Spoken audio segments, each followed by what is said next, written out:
術數、八字、紫微斗數、16型人格、人類圖、星座，林林總總嘅算命工具，都係基於你出生年月日時間去運算。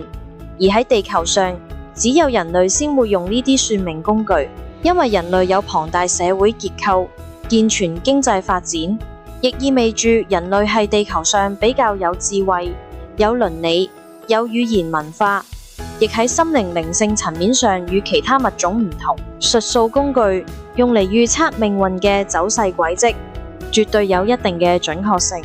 我自己就對人類圖有一定認識，所以亦都見證過當中嘅準確性。術數星座中，亦都可以用嚟描述當事人外貌、身高、性格等具體特質。相信大家都知道呢一點。如果一個人出生年月日時，就已經可以具體描述一個人一生，諗深一層。其實出生年月日時就係一組標籤，好似barcode一樣，亦即係編碼化。Elon Musk 曾經喺公開演講中提及，人類活在真實世界機率不過10億分之一。我哋如受困喺 Matrix 之內，算命術數預測一個人運勢軌跡，面對乜嘢困難，好似一組編程咗一樣，只係每個人潛意識記錄不同，先會造就不同人生。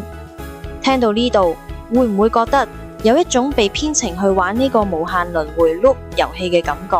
另外仲有潛意識記錄嘅 data， 又影響住一個人言行舉止、性格行動取向。再講遠啲，你人生又會關家族業力影響。再講遠啲，平衡宇宙一啲記憶或感受，又會影響住人生。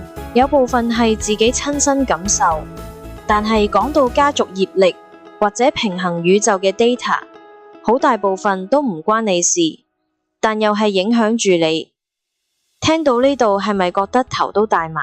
喺呢刻，你仲會唔會覺得我哋嚟呢個世界係學習乜嘢課題？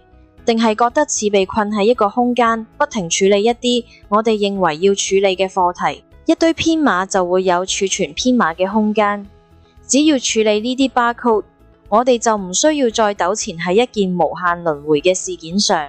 我係李嘉芬，係一個懂得設計真正符合科學物理檢測、產品擁有可以量度出嚟有正能量嘅設計師。我誠意推薦你使用。我專為處理潛意識 data、家族業力 data 而設計嘅能量卡。其實我哋唔需要學懂乜嘢課題，唔需要明白乜嘢道理，因為我哋本來就係自性具足，本身就係完美，只係受到呢啲 data 影響。而呢啲 data 喺唔知來龍去脈嘅情況下影響我哋，其實係有方法好輕易咁樣處理。歡迎你向我查詢有關產品。多謝你嘅收睇，我哋下次再見，拜拜。